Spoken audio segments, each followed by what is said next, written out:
you came to a small session or something, yes. Sammy does everything in the school. But I don't remember, your name is Sammy? Sammy. Nice to meet This you. is Sammy Chang. He is the president of our student Oh, association, wow. among many other things. Okay, I see. Very nice to meet you, like officially again. Or Yeah, no. Yeah, officially more one-to-one. Then. Yes, yes, yeah. Hey, Hello. how are you doing? Good. How are you doing? I'm good. Say hi. Good. Sorry for embarrassing you. No, sorry for interrupting. No, Not at all. Not at all. I'm interested to see how. Yeah. I'm curious to hear the other panelists. Yeah. I know they're going to come right. At least one of them is going to come right on time because she's teaching. Maybe I'll have some inspiration for my stuff. Yeah. Well, I think you're in good shape on your stuff. He's writing. So there's legislation in multiple states right now on informed consent.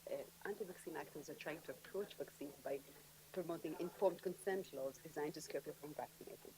So Sammy is writing a like report. all the terrible things. These are all Yes, the possible exactly. risks. Exactly. Die of a car crash if Exactly. this happens. Yes, Yes. yeah, right. So right. Sammy is working on a report for me that Interesting. looks at those statutes, explains the problems with them, and suggests Yes. alternatives. So he's Yeah. doing a good job. Yeah. I think you're in good shape. Yeah. Yes. Thank you. I'm interested. Yes. Good. Yeah, it's just the whole area. Yeah. Yeah, informed consent that's the first Big thing news. I Yeah. was interested in. Just because, I've been in-house counsel at 2 academic medical centers. And you had to do all that? Informed consent Yeah. way back when, before, this was like before there was such a thing as healthcare law. I hate to age myself. Yes. But, it was absolutely, it was right, it sort of coincided with the Quinlan and all of the end-of-life stuff. Yeah. Right.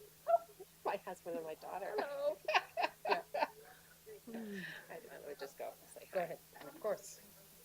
Hello.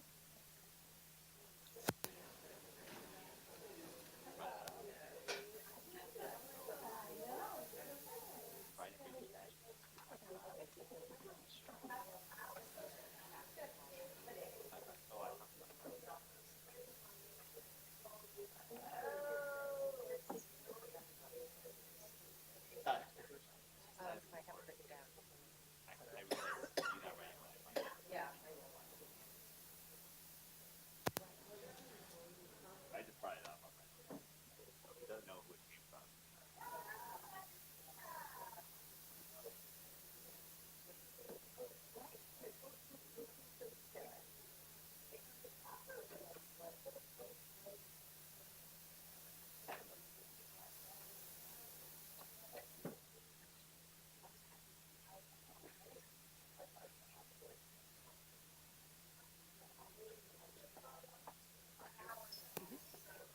My daughter is a lawyer at a big law firm here, so the fact I feel like she's, her hourly rate is worth, whatever. I have to say, that's There's no price on enrichment. right. Yes. Anyway. I expect you to at least invite them your interest in it. Oh, yes. Oh, yes. Yeah. Good. And that's my husband, and he's the retired physician. So. Yeah. So I wonder if there will be a number of people from USAN. Not doctors. They never have time to see it. Usually there are, but I wouldn't recognize them by eye. Yeah. Check 1, 2. Because the issues are very, Yes. Yeah. but there aren't that many doctors, again, that have time to medical schools. Maybe, if they're on a rotation, Should I?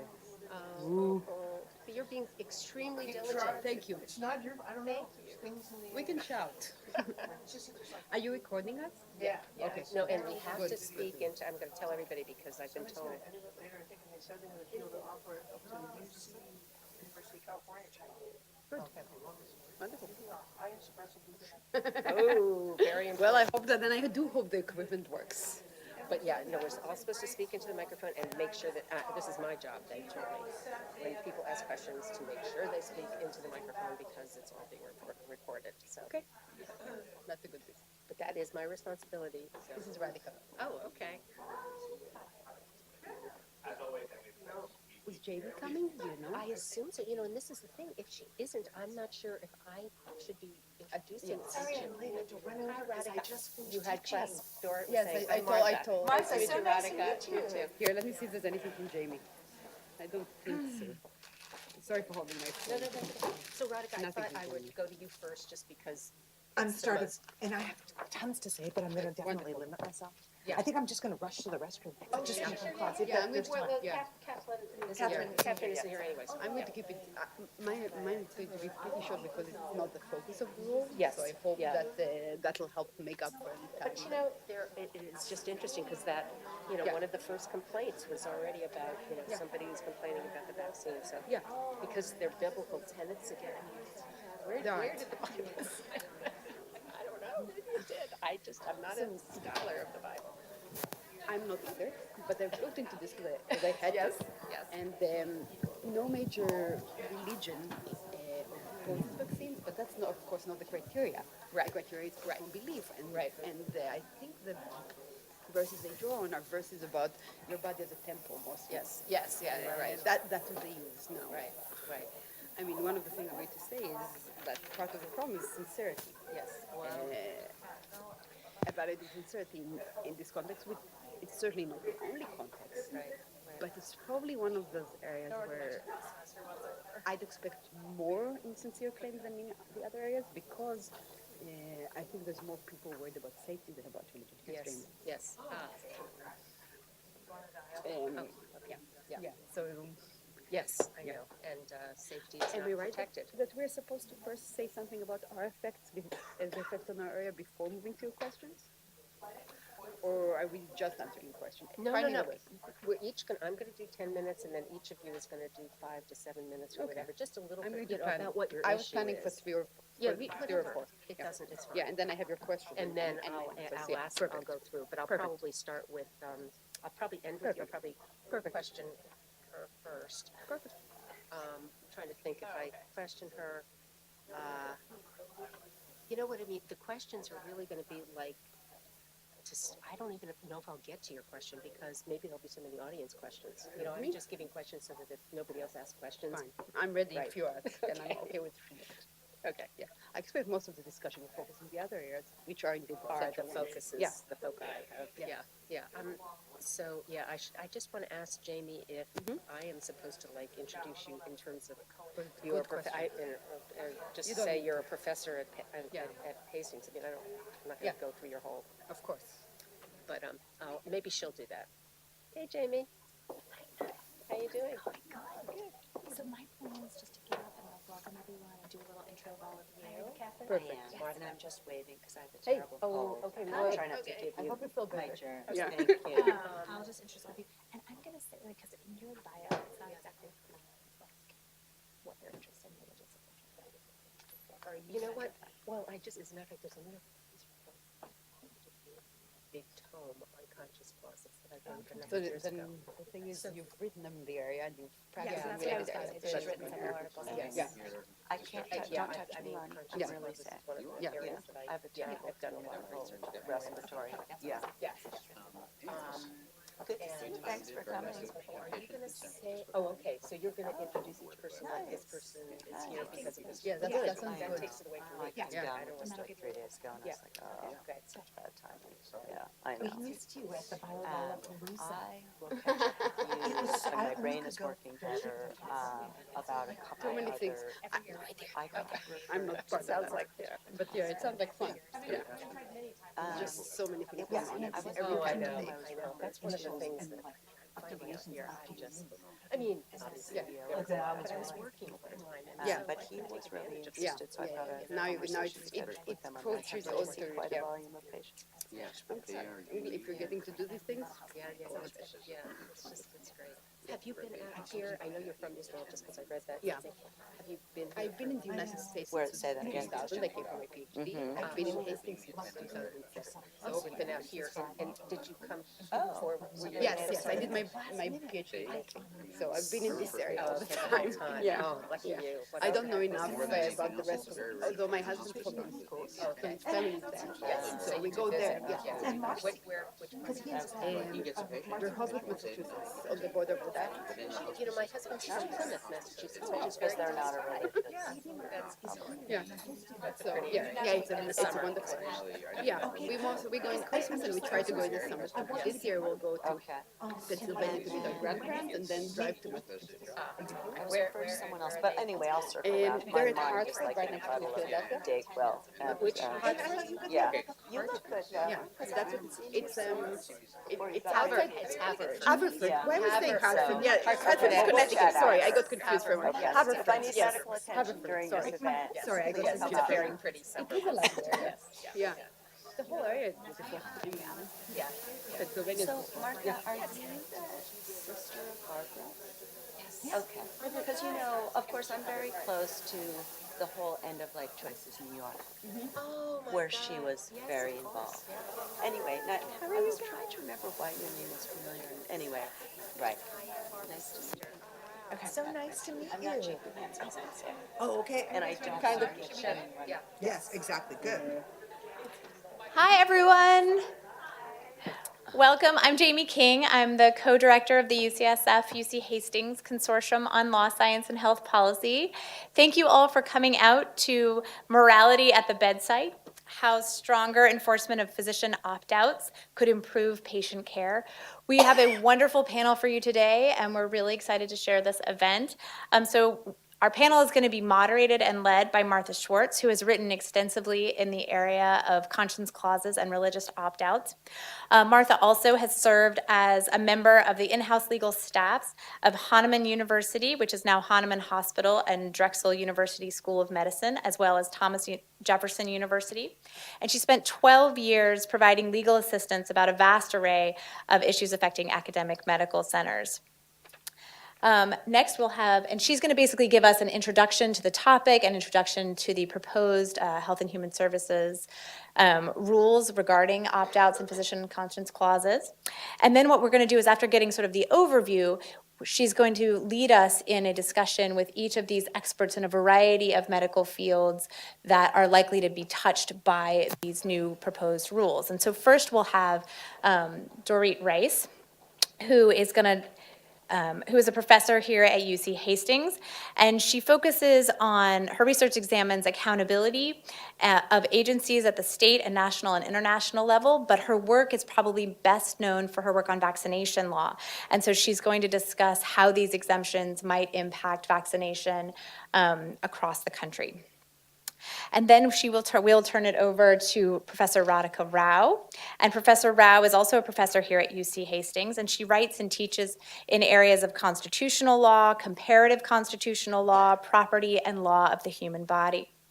Professor Rao has clerked on the Seventh Circuit Court of Appeals and on the U.S. Supreme Court for Justices Harry Blackmun and Thurgood Marshall.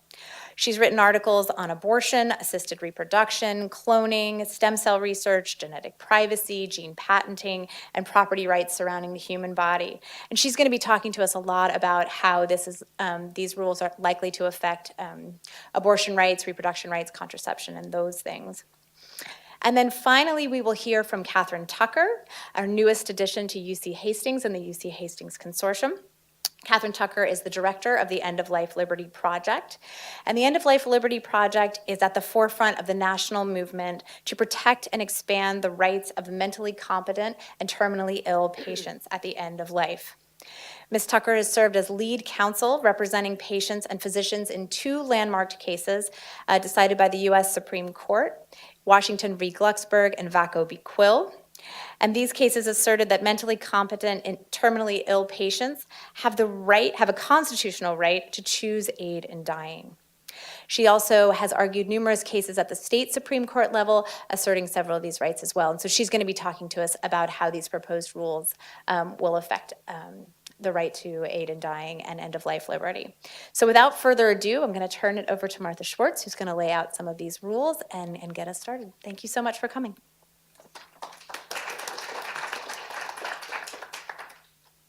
Good afternoon. I first started becoming interested in the whole issue of healthcare workers' rights to refuse treatment back in the early 2000s, when I think I read an article in the New York Times about a a pharmacist in Wisconsin who had refused not only to fill the prescription of a young woman who had provided a prescription for birth control pills, but had refused to even give her a copy of the prescription so that she could take it elsewhere. And he did so because of his religious beliefs. So that issue sort of led me to begin to do some research in the area, and I found that there were lots of federal laws that I had not been aware of at the time that actually granted rights to healthcare workers to refuse to participate in various kinds of medical treatment. And almost every state in the United States had a number of laws that also gave protections to healthcare workers. It turned out that back in 2008, under George W. Bush's administration, there were proposed rules that were set to codify some of these federal laws, but the proposed rules were rescinded under Obama's administration, and they were, in a sense, resurrected very recently under the Trump administration. So today we're going to talk about the proposed rules that just recently, about 59 days ago, actually were proposed, because the last day for submitting comments, I'm afraid, is tomorrow. So any of you who are inspired by today's talk, you'll have to get home tonight and get your postmark very quickly affixed to any response that you want to give about these rules. At any rate, so we're going to talk today in some detail about these proposed rules. They're called the Protect Statutory Conscience Rights in Healthcare rules. And we're going to talk about how they potentially might affect healthcare workers.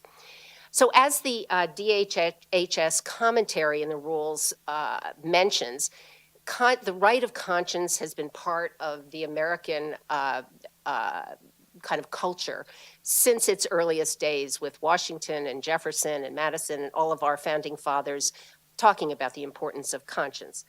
On the other hand, there's been a long tradition in the medical community of treating patients according to their medical needs and their autonomous wishes, even where participating in a treatment endangered the lives of physicians, for example, in epidemics.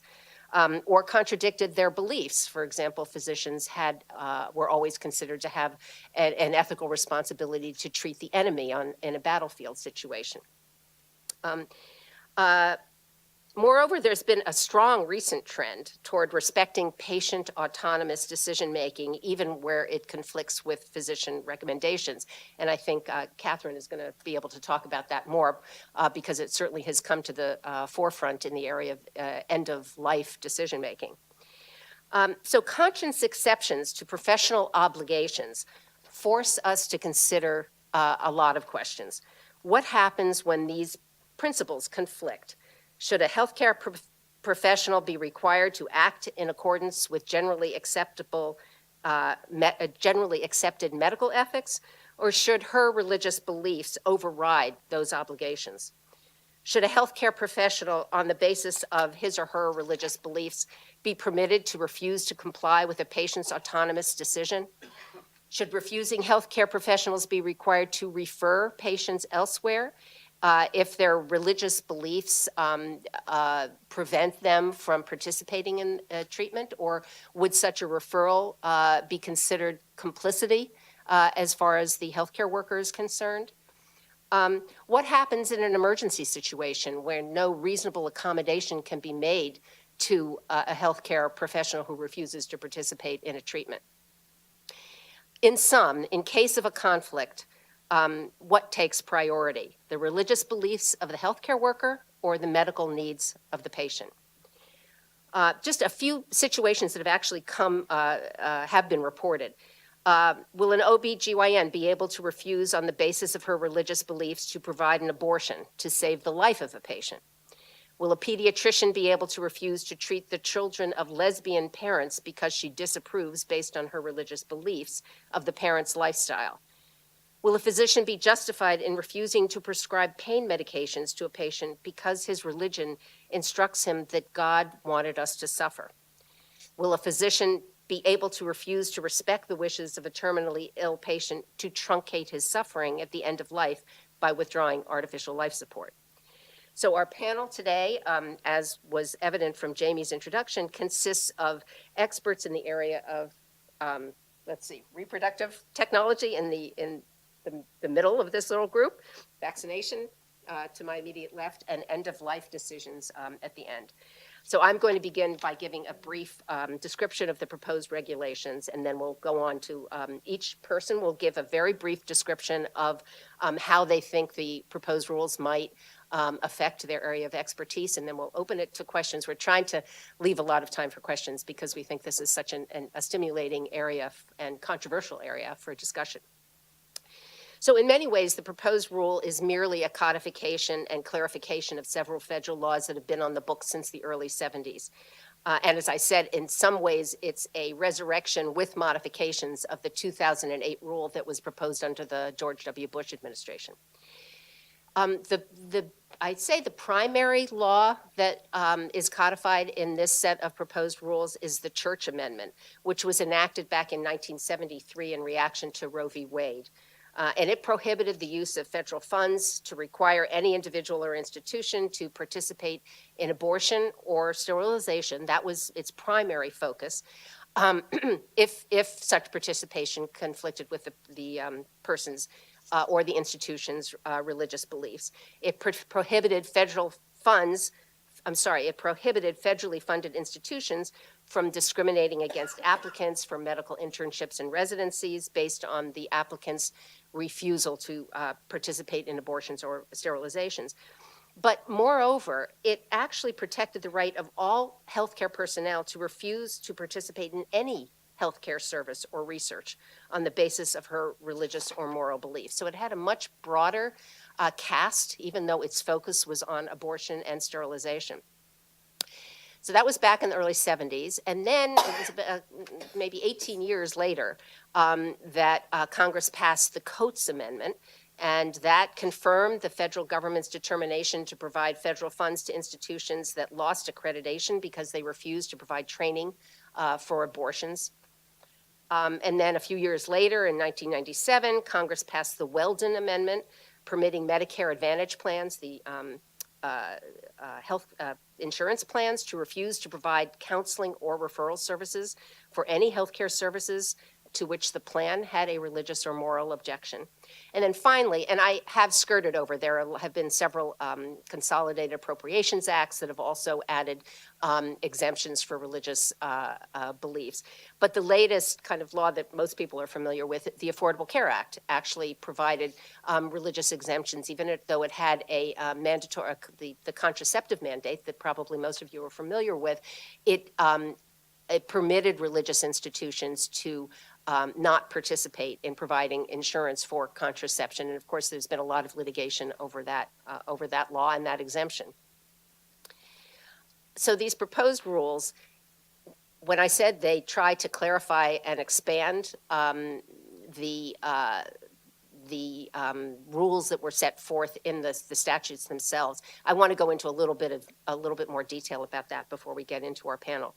So some of the clarifications that the proposed rules propose are definitions of healthcare program, healthcare service, referral, what it means to assist in the performance, what a referral is, what it means to be complicit, what a workforce is, like who, is it just physicians who are affected, or is it even volunteers? Is it janitors? Is it secretaries? So it goes into some detail, and of course the devil is always in the details in these areas. So let me start with a couple of the interesting definitions. The right to refuse covers all healthcare-related services, research, insurance coverage, healthcare studies, or other health and wellness programs. It doesn't just refer to abortion or sterilization. Referral, the term referral, includes the provision of any information by any method that could provide any assistance as long as the entity sincerely understands that the outcome of the referral would be an objectionable service, that is, a service to which the person objects based on their religious beliefs. And the commentary specifically mentions that it aims to protect people who feel that a referral would make them complicit in the provision of this act that they have a religious objection to. Workforce does include, as I said, employees, volunteers, trainees, contractors, anyone else basically who's under the control of the entity, and it would also include physicians who merely have staff privileges at the entity or not actual employees. Assist in the performance. This was kind of an interesting term that they introduced, not assist in the performance, but the term that they used to describe that is anyone with an articulable connection to a healthcare service or program. This is one of those times typical in many rules where the definition needs a definition. Unfortunately, I'm not sure exactly what articulable connection means, and well, probably litigation is what's going to help us define that.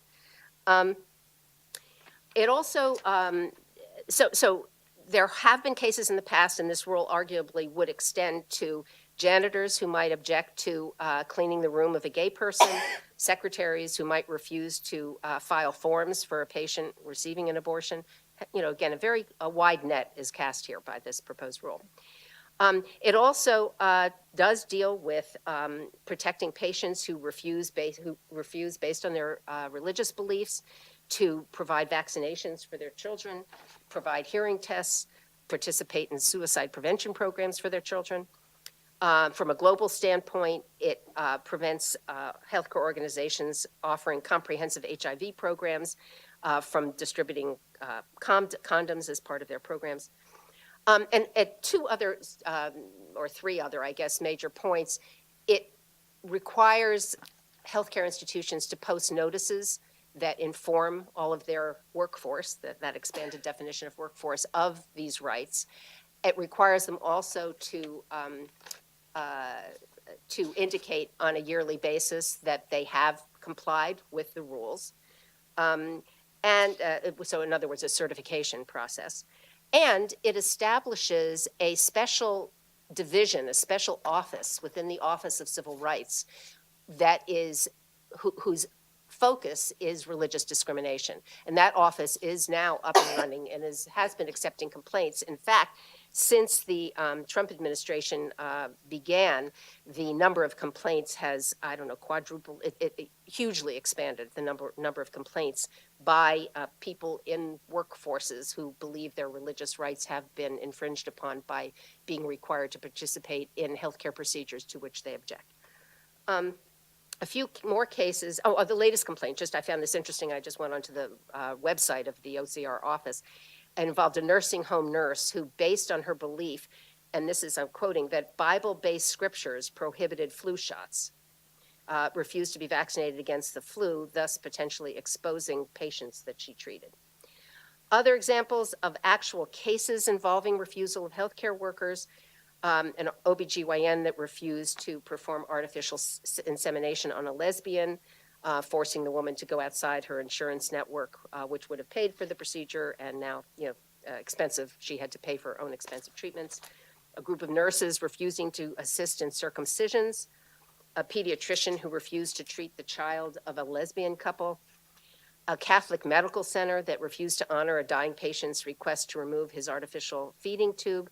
And just as a point of note, Catholic hospitals now comprise 1/6 of all hospitals in the U.S. and are often the only hospitals in rural areas, and their directives prohibit the performance of many medical procedures, including abortion, sterilization, artificial contraception, artificial insemination, withdrawal of artificial nutrition.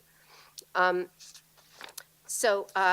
couple other examples. I gave you the example of the pharmacist, which is what sort of inspired my interest to begin with.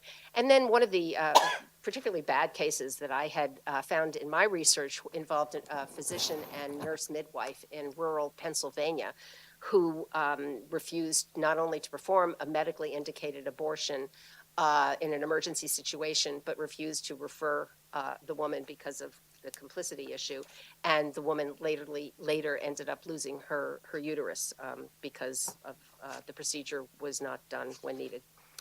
So that's kind of an overview. Let me go on to our panel, and because I do think that the major incentive to these conscience laws stemmed from Roe v. Wade and concerns issues and concerns with abortion and contraception. I thought it would be good to begin with our expert in reproductive technology and Radhika. Thank you. Yes, please. Okay. Yeah. Thanks so much, Martha. So it's a pleasure to be on this panel, and I am going to speak briefly but hit on a huge number of issues because the scope, I've titled my talk, Conscience Clauses and Constitutional Rights, because I teach constitutional law, abortion, contraception, but this also bumps up against rights of free speech and this notion of complicity. So essentially, the constitutional provisions that I'm talking about here with respect to the right to contraception and abortion are the Fifth Amendment and the 14th Amendment's Due Process Clause, which provide the government cannot deprive any person of their life, liberty, or property without due process of law.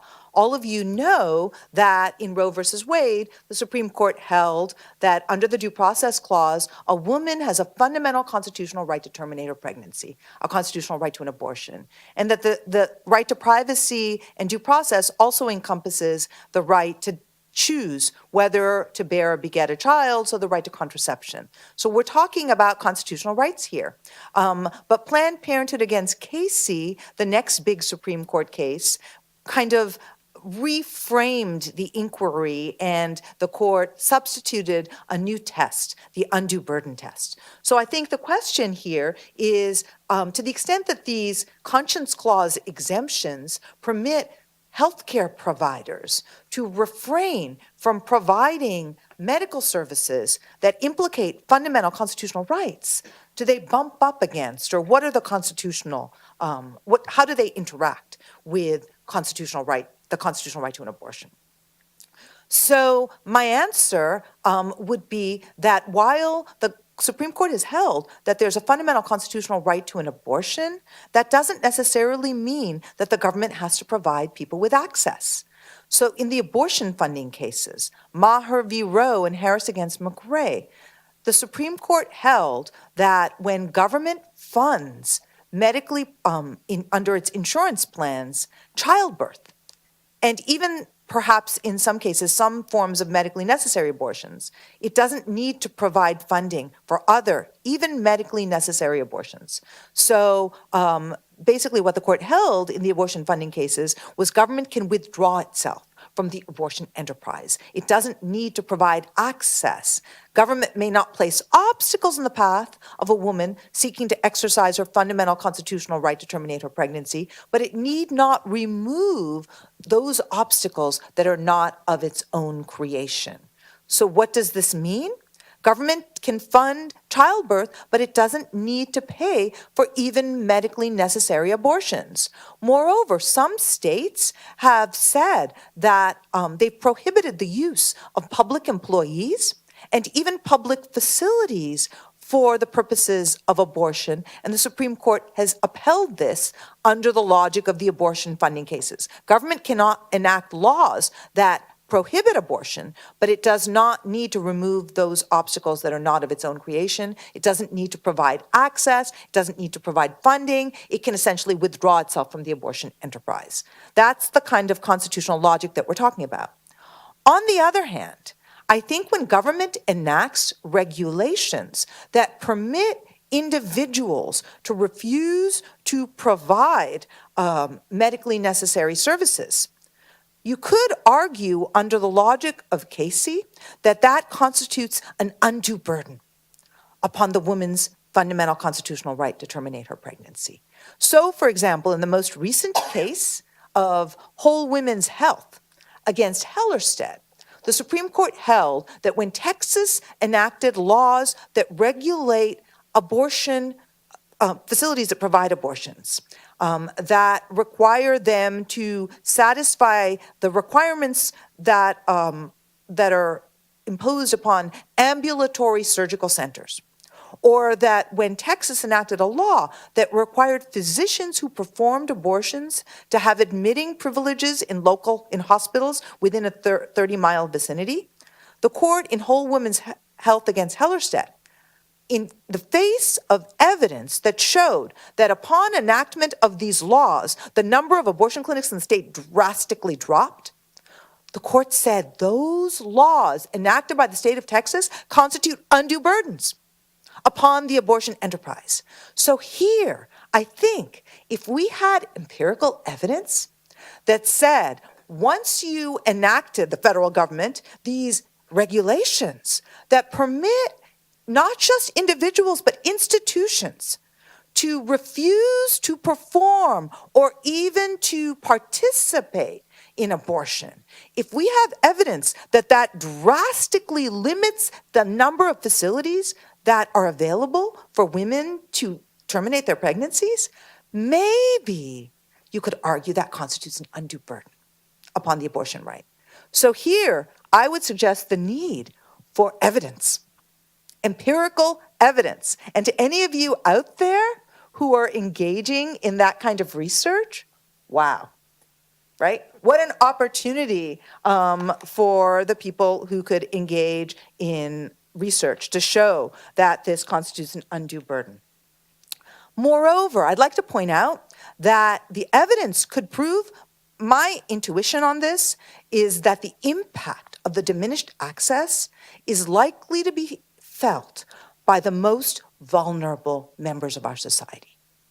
So what I'm talking about here is young women who find themselves to be pregnant, minority women, poor women, all of the women for whom these obstacles are going to be relevant and unduly burdensome are the most vulnerable members of our society. When we're talking about relatively privileged people, they're going to have the resources and the information to shop around and find themselves a healthcare provider who's going to provide them with the services, the medical services that they need. But when we're talking about the most vulnerable groups, those are the people who will disproportionately bear the brunt of lack of access. And I think that raises strong equal protection issues. And the empirical evidence, to the extent that it shows that, could be even more devastating. So that's my second point. The third point that I'd like to make is I think the argument about complicity and how far the withdrawal extends really is too far-reaching. So it seems to me that to the extent that these regulations permit not just individuals, but anyone in an institution to do anything at all to assist a pregnant woman seeking to terminate her pregnancy for medical or health reasons, or a minor facing a situation of rape who's seeking emergency contraception, or just a confused young minor who's seeking, assistance. They go too far. Do the regulations, to the extent that they authorize people to refuse even to provide information or a referral, or even to file a form that would permit someone else to provide them with medical care, to the extent that they do that, it seems to me that they really go too far. But I think this is really crazy, but I think that recent Supreme Court cases seem to provide support for exactly such far-reaching implications. If you read the Hobby Lobby case, in conjunction with some of the cases that have followed it, now many of you may not be aware of these, but there's a case involving Little Sisters of the Poor, a Catholic charity that didn't even want, not only did they refuse to, for their own religious reasons, to provide contraception, but they didn't even want to file a form or alert the government to have somebody else to provide that service. And they said doing so would make them complicit. So they have a right to exercise their religious freedom to basically completely obstruct a woman from being able to get access to medically necessary services. That, to me, seems such a far-reaching reading of religious freedom and complicity that it impinges upon the woman's fundamental constitutional right. So I would read it that way, of course, but I don't know what this court will do. And just to give you another example, the Trump administration recently itself, in a case involving an illegal alien girl who was seeking an abortion, the government itself made this kind of a complicity argument. They said, when we're talking about a minor who's an illegal alien, who's housed in a government detention facility, we shouldn't even, the ACLU said, she's seeking an abortion. And so please release her to us and we'll take her to the clinic. And the government said, no, that would make us complicit. So we can't release her to you. So complicity is incredibly far-reaching, the argument on complicity. So I think that the government should have some obligation, in the regulations should provide that to the extent that they permit religious conscious rights of refusal, there should be an obligation to provide people with information, and there should be an obligation to at least refer them to somebody else. If you're not going to provide the information, somebody else who's going to provide the information, right? And you would think about this, that you would think that this sounds perfectly reasonable, but just last week, the Supreme Court heard oral argument in a case that suggested that to require the provision of that kind of information might violate the First Amendment right. First Amendment right not to speak. So for those of you who don't know, last week the Supreme Court heard oral argument in a case called National Institute of Family and Life Advocates against Becerra, a case that involves the constitutionality of a California law that regulates so-called, quote, crisis pregnancy centers. Actually, it regulates not just them, but all of these people who are purporting to provide medical advice. And all the California law requires is, number one, if you're not a licensed medical provider, you should have an obligation to disclose that you are not a licensed medical provider.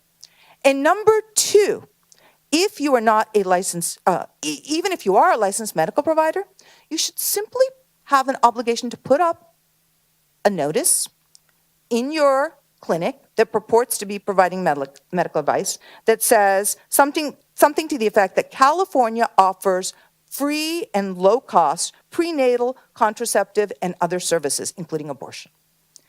And these centers filed a suit claiming that the California law, which requires them to disclose that they're not licensed medical providers, and which requires them to post this notice, violates their right to freedom of religion, because it violates their conscience, to give this information, and it violates their First Amendment right not to speak, because they shouldn't have to be mouthpieces for the government and provide information with which they morally and religiously disagree. And by the way, this case is, I would guess, likely to come down that the Supreme Court, if I were predicting, I was on forum last week. So I read the whole transcript of the oral argument. I really thought about this. If I were to hazard a guess, after reading the transcript of the oral argument, my guess would be that the Supreme Court is going to uphold the provision that requires them to disclose that they're licensed medical providers, but strike down the provision that requires them to post a notice saying California offers these services. And by the way, interestingly, that's exactly the position that the Trump administration is taking on those regs. So, but I think that Martha's comments suggest that these particular regulations, very interestingly, require healthcare entities to post notices informing their workforce of their compliance with the rules, as well as to certify their compliance. So it's okay for government to require healthcare entities to post notices that tell their employees, you have a right not to serve people. But it's not okay for government to post a notice saying, we provide these services. Huh? Justice Breyer, at oral argument in the case that I just talked about, said, what's good for the goose is good for the gander. Shouldn't we have neutral rules? Why is it permissible in the case of a Pennsylvania law regulating abortion to require physicians to disclose a whole variety of information about abortion, while it's not permissible to require crisis pregnancy centers to simply disclose the availability of services the other way? I don't know. I guess what's good for the goose isn't good for the gander, right? Neutral rules of constitutional law. Last point I want to make, what about other constitutional rights, like the right to equality and the right to non-discrimination? Why should religious freedom rights trump those other rights? And it seems to me that the agency that Martha suggested has been established to implement the new regulations, the, quote, Department of Conscience and Religious Freedom, which provides a specifically earmarked office to handle complaints of religious discrimination. It's basically the new civil rights. Before we had EEOC, and regulations that filed civil rights on behalf of groups, the new civil right is the right of the religious to not be discriminated against. Think about the symbolism of that. And so the religious freedom rights of those religious people to now engage in discrimination against the other groups. And the symbolic creation of a federal religious non-discrimination agency, it seems to me, seems to privilege rights of the religious believers against the rights of the groups, the vulnerable minorities whom they are discriminating against. And it raises all of the kinds of questions of Masterpiece Cake Shop. And granting conscience clause rights, not just to individuals, but also to institutions and corporations, seems to treat them as more than people. So that's what I have to say about this. Thank you very much. Very informative comments. Thank you very much, Radhika. Catherine, why don't we, again, although the reproductive area is the primary focus, end of life, which in the rules, they kind of seem to cast, they always talk about assisted suicide, mercy killing, euthanasia, all as if they're all the same as, physicians withdrawing life support. Everything seems to get jumbled together. But at any rate, the focus of these conscience rights has always been at the beginning of life and at the end of life. So that's, we started with the beginning of life, or the efforts to not perhaps begin life and to have free contraception or insurance paid for contraception. And now let's learn about how these rules might affect end of life decision making. Yeah, well, thanks for that. And, at the end of life, we're in a different situation, of course, than in the reproductive freedom arena, because there has not been a Roe v. Wade. And in the cases that the U.S. Supreme Court considered about whether there was a protected privacy or equal protection right of a dying patient to choose a more peaceful death through aid in dying, the court in the mid-90s said, we're not going to find that right today. And in that pair of cases, Glucksberg, which came up through the Ninth Circuit, which had found a liberty interest, and the Quill case in the Second Circuit, which had found an equal protection interest, the U.S. Supreme Court said, for the moment, we are not going to expand federal constitutional protection. We may in future, but at the moment, we invite the states to grapple with this issue. So there is no federal constitutional right to make the choice for aid in dying. So, we're not in the same kind of a situation where there is a constitutional right that is now being potentially unduly burdened. Whether the evolution of jurisprudence from the Supreme Court would find such a right, I think has been now very much called into question with the ascension of Justice Gorsuch, who's very anti-patient rights at the end of life. So it's not an auspicious moment for that reason to go back anytime soon to invite the court to consider actually stepping forward and finding a federal constitutional right.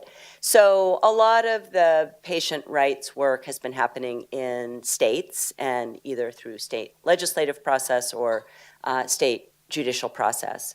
And the kind of interests and the kind of choices that patients might need to make that could be implicated here, and I think Martha alluded to withdrawal of treatment, and of course that is a patient's right to either refrain on the front end or to accept and later direct withdrawal of any kind of life-sustaining intervention. So that could be a feeding tube, it could be a ventilator, it could be a cardiac device, it could be a medication regimen. Patients have the right to either refuse or accept and then later direct the withdrawal of. And we have seen instances where someone involved in the provision of health care did not want to participate. So that is a factual scenario where this could present. But there are others, including aggressive pain management. And I think there was the allusion to, well, what if the provider holds the view that their religious teaching is that there should be suffering? So you could see perhaps this impinging on a patient's right to aggressive pain management, and particularly when you think of some very aggressive kinds of pain and symptom management, like the intervention of palliative sedation, where a patient who cannot get relief with more conventional therapy, in order to get relief, needs to be sedated to unconsciousness, food and fluid are withheld until death arrives. That particular intervention, which actually was embraced by the Supreme Court in that pair of decisions in Quill and Glucksberg, that particular intervention is respected in both law and in medicine, and yet about 10 years ago, a New England Journal survey found that about a fifth of physicians would be unwilling to disclose the availability of that to their patients because of personal, moral, or religious views. So you might run into a provider not sharing that information or participating in that practice. And then also with regard to what has become finally increasingly more widely available, and that's the choice of a dying patient for a more peaceful death through ingesting medication for that purpose, which is known as aid in dying. You may find objection on religious grounds there. So there are a range of different decisions, and I didn't even mention the right of a patient to forego food and fluid, which is another one, and it has its own acronym in the medical literature, VSED, voluntary stopping eating and drinking. So all patients have the right to do that, and they are entitled to receive supportive medical care so that they're comfortable during the interim until death arrives. But again, that's another instance where you could see a religious objection. So there's quite a broad range of desires that a patient might have that someone involved with provision of health care might object to. And yes, it's very concerning. I think this office that's been newly proposed called the Department of Conscience, when I read that, I said to Martha, it's so Orwellian. It's just like right out of 1984, where, you know, what you name the department is sort of shockingly different than what it's all about. And it really might be called, and we could all have some fun thinking about what should this be called instead, you know, the Department of Subjugation of Patient Autonomy. So it's really scary. And the comment too about 1/6 of healthcare coming through Catholic provider, it can be very concerning. And so, as you may know, even apart from the conscience provisions, the Catholic providers are governed by a thick tome of directives called the Ethical and Religious Directives for Healthcare. And you can open that telephone book size of directives, and you can find those that impinge on patient autonomy at end of life. So, for example, patients who are not getting relief of suffering are to be brought to see the redemptive value of suffering. That might be fine if you are of that faith tradition, but if you're not, that might be offensive. So I think we have to think about not just these so-called conscience provisions, but also, what's happening in the healthcare industry with consolidation of healthcare entities, where you have a merger of a non-religious entity with a religious entity, and then following the merger, the provision of care is subject to those kinds of restrictions, which can impinge on and undermine patient choice for the kind of care that's consistent with their morals and religious views. And it's very, very concerning. So do I have a great solution? Not really. I mean, I guess I'm here to add my voice to say I think it's a time to be very aware and very concerned. And if you are a consumer of healthcare services, it's kind of all the more important to be educated about, is the nursing home you're putting your loved one in or choosing for yourself one that is going to restrict the choices you can make? And I have been involved in cases where people have gone into a nursing home and then made a decision that they were legally entitled to make and been evicted from that facility. And it's just shocking. So advice to those looking to make that selection is make sure you inquire into these things on admission because it's much harder to later make transfer of care. So, I'm glad to be here to talk about these issues. I think we're in a time where it's really concerning, where it appears these aren't lessening, but they're actually being elevated, and it puts patient autonomy at risk. Thank you. Thank you very much. We're running a little bit behind. So let me just go right to our next speaker. Dora is going to talk about the rules effect on vaccination. I'll keep this short because I really want to try and leave as much time for questions. There's 3 areas that I want to mention. The main area where we might see an impact of the rule on vaccination is in the area of healthcare providers that may refuse to either give or receive vaccines. The rule mentions explicitly, to connect it to your area, the option of healthcare workers to refuse to give or receive vaccines where the viruses are grown on cell line descended from abortions in the 1960s. But as Martha mentioned at the beginning, there can also be objection to vaccines on other grounds. The CDC recommends healthcare workers receive a number of vaccines, including influenza. Yeah, speak into the mic. I will speak into the mic. Mentions and recommends healthcare workers receive a number of vaccines, including influenza, hepatitis B, MMR, and there may be religious objections to any of those, with, of course, the resulting risk, first of all, to patients who will not get these vaccines and be unprotected, and to other patients if the healthcare worker themselves is not vaccinated and may contract the disease and transfer it on, either to other patients or to co-workers as well. And I want to echo my colleagues in saying that this rule seems to be very one-sided. It does not balance religious freedoms with other interests at all.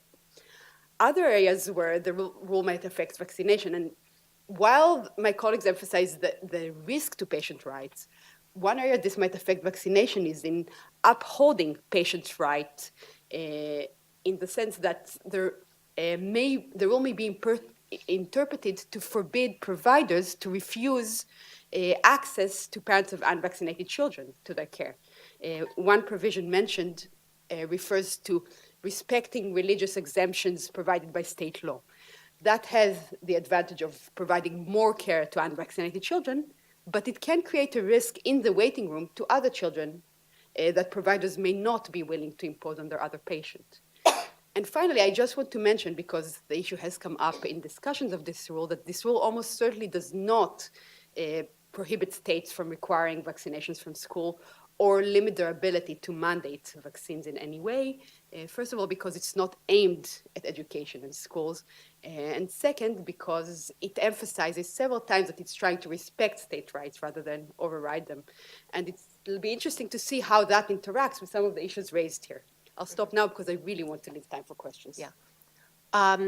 Thank you very much to our panel. I think we had an interesting set of presentations, but we do want to open this up to questions. So if you do have questions, we would ask that you go to one of the 3 microphones that are set up and that you speak into the microphone because the session is being recorded and we want to make sure all of your interesting questions get recorded. And could you also please say who you are?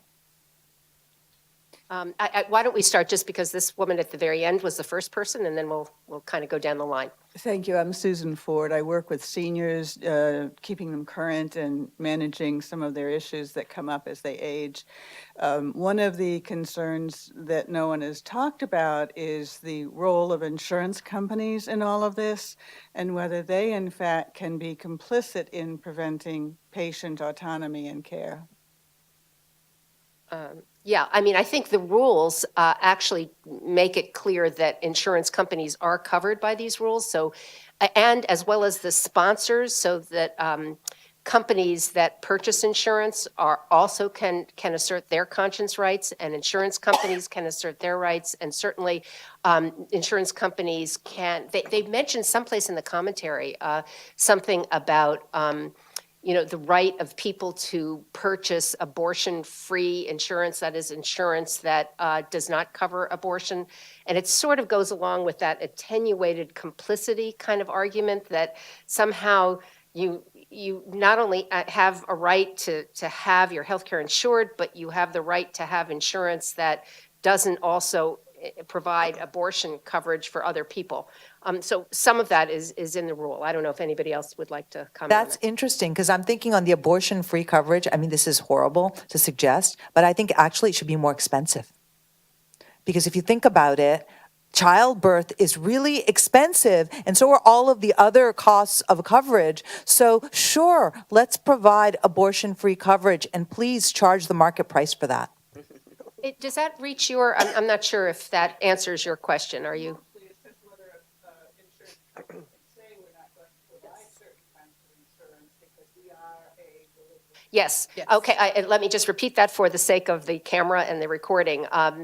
Just a clarification of the question was, can insurance companies refuse to provide coverage on the basis of their religious beliefs? And I believe that the rule does cover that and would give them that permission to not provide that coverage.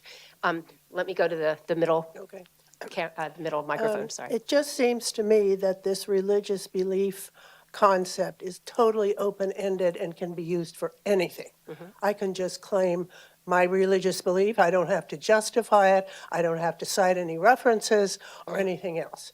So is there any attempt to get some kind of a grip on a person claiming religious exemption as to exactly what tenet in their religion justifies this position? Yeah, no, I think that's a good point. And no, there is no attempt. As a matter of fact, I mean, the Supreme Court in other cases has made a point of backing away from requiring people to provide kind of evidence as to whether their belief is a core value of some established religion or whether it's backed up by some other kind of evidence. They really shrink away from that. And Hobby Lobby also basically kind of just said that if you say that you believe it, that's enough, that we're not going to go any further than that. That would be interfering with your free exercise if we started making demands on you to have to just, I'm sorry, I'm sorry? Nobody's willing to address that. I'm going to add to that that not only is the jurisprudence makes it very hard to police religious belief, in some ways it directly goes against policing. So you can demand a letter from the clergy because that's considered discriminatory against organized religion. You can't say to someone you're lying if your official religion contradicts what you're claiming is your religious belief. It's the personal belief that matters, not the established religion. So our jurisprudence very much protects any statement of religious beliefs. Moreover, one thing I thought the big deal about these new Trump regulations were that they expanded beyond religious belief to include moral beliefs. So you don't even have to have a religious belief. You can just say it's against my morals. Yes, and many states in their conscience clause statutes have expanded the belief to include moral, not just religious beliefs, yes. I'm sorry, go to the end, or just to be consistent here, yes. Amy Everett with New Radford Huh. America. So going is a great segue.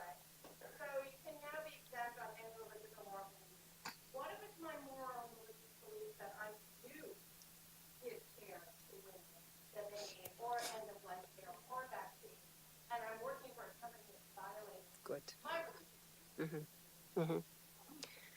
So my intuition is that you should be covered by the rules as well, but I would suspect that it wouldn't be a priority for the division. So And I would more- say you're covered, but you're not likely to get a very good hearing. That's my suspicion. And moreover, I would think that you would be covered, but then the question is, can they fire you for your adhering to your religious beliefs? And I would wonder about the terms of your employment contract, and it raises really interesting issues of discrimination, right? Because then if that's your belief and they are firing you for your belief, doesn't that violate employment laws? So, whoa, we're going to have some really interesting cases when you have such far-reaching visions of conscience exemptions. I think that, when some of the articles that I read a while ago in doing research on conscience clauses, an expression was used, the balkanization of America, which I thought was a very interesting concept because, and it's actually something that, in a way, the commentary of these rules, the DHHS in the commentary suggests that it's a good thing for healthcare workers to articulate their beliefs so that people can go to healthcare workers that share their beliefs. So that if you are a Baptist who believes whatever XYZ, you can choose your healthcare provider who is also a Baptist who believes in XYZ. But, so they kind of think that's a good thing. The articles that I was reading called it balkanization because they felt that it was going to be separating America into lots of different tribes, and everybody would be just going to seek health care from the people that they thought agreed with them in their moral and religious beliefs. So I think we're back at this end. Sorry. Hi, I'm Carol Bailey. I'm with Dignity Health, which in this audience, I have to say, it's a Catholic organization and it's about to merge with another really big one. So I just want to make a couple of points. Number one, the ethical and religious directives are 43, 8.5 by 11, double-spaced pages. They are not a thick tome. The second point is, they're a religious text and they require interpretation. So while it's true that everything that you said that they forbid, except the withdrawal of nutrition and hydration at the end of life. They do not forbid it. We have 40 hospitals. We do that all the time. We've been leaders in palliative care, not we. Catholic healthcare have been leaders in palliative care. And if you remember Karen Quinlan, the first right to die case, her family was Catholic, and the argument that made this New Jersey Supreme Court listen was, we don't know about right to die. Is there any well-developed body of moral teaching? And her family's priest came in and said, yes, Catholic teaching has always said when the burdens outweigh the benefits, the patient may die. There's no moral obligation to undergo that. So palliative sedation, and I agree with you. I love your name for the new office. It is much more appropriate to say that it's the Office for the Abrogation of Patient Rights. These go way too far. They don't protect us. Thank you for protecting us. We don't need that kind of protection. I also want to say that we have 60,000 employees, not all of whom agree about the Catholic teaching on no abortion. 7% of abortions happen in a hospital. Californians get abortion at twice the rate of other states. We probably don't have a shortage here. But those 60,000 employees find enough in common that they're not going to be the people that you're worried about. If you really want to work in women's services and do that stuff, you find a place to really exercise your passion. Otherwise, most people come to Catholic hospitals for childbirth and cardiac care and breast cancer and all kinds of other stuff. So there's a lot more to say. I just want to say that we're not all bad. No, and thank you for having the courage to stand up, because I know that sometimes it's hard in an audience if you feel that you're not getting a sympathetic ear. But I think you made a very good presentation. Yeah, and I appreciate the comment too. I do think in the wake of the Terry Schiavo case with the papal allocution that came out after that, the question about artificial food and fluid was reopened. So that's its own little drill down that It was reopened, but this is 2018, and it was closed again by Catholic moral theologians all across the country. So it was reopened. That religious text thing in the ethical and religious directives, if you read the directive that says there's a presumption for food and fluids, unless the burdens outweigh the benefits, most moral theologians said, well, then we're back to where we always were. We're back to Thomas Aquinas. There's still plenty of room, though, for Sure, someone absolutely. to say, I'm going to debate that burden That's right. benefit. So That's right. Okay, thank you very much. I think we should just try to get some other issues out. Jen, I don't mean to, but I think you were standing in line, before. Please. Thank you. My name is Ellie. I'm a second-year law student here at Hastings. We were talking a little bit about employment law and how that's going to abut some of the things that we're discussing. I was curious, other than constitutional law, what other areas are we going to be seeing lawsuits? Primarily, I'm thinking, a lot of what we talked about is violation of the standard of care that a normal physician or a non-religious physician or a non-objecting physician would be subject to. So I'm curious as to how those things are going to play, and is there a point where a straight malpractice lawsuit is going to kind of tip that balance? I think that's a really interesting point. Many of the cases, there haven't been that many cases, but many of the cases have arisen in the employment context where a religious worker believes his or her rights have been infringed upon. And those cases, have kind of gone both ways, but have tended to be sympathetic to the healthcare worker. In the one case that I focused on when I, first started writing in this area, this Wisconsin pharmacist, the complaint was filed by a patient that had been injured by the pharmacist's refusal to fill her prescription. She ended up actually getting pregnant, so she had an injury as a result. And I do think, to the extent that there are cases brought by patients that have been injured by a religious person's right, exercising of their rights to refuse, it's going to be a lot harder for courts to be, that protective of the healthcare workers' rights to assert their beliefs. Though I, as someone who teaches torts, I would add that we do have Supreme Court cases that limit tort suit based on certain constitutional rights, the First Amendment being one. So it's going to go back to how is the Supreme Court going to treat these cases if they're brought with the other side claiming First Amendment protection, religious freedom. And I think we just don't know. That goes back to that certain point that Radhika raised about what the Supreme Court is going to do about First Amendment. Right. And the the Baker case, the case, like religious rights versus, the right, public accommodation rights or religious rights versus employment rights, non-discrimination rights, and so on. Yeah, it's going to be a very interesting area. I think you raise an interesting point, though, about, for those who hold licenses issued by the state and who then are subject to scrutiny by a state licensing board, query whether that board would take corrective action if that licensee was conducting themselves in a way that seemed harmful to patients. Now, should we ever look to medical boards to really do their job, because they're so highly dysfunctional?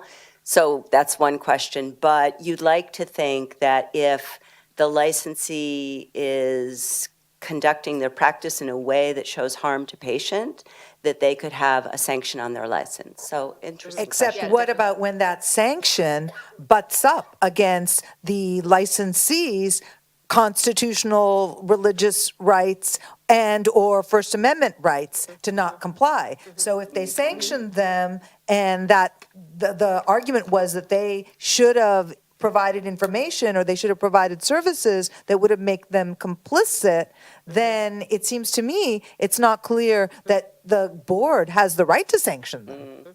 Right. I think we're running out of time, so we have one last question that we can take, please.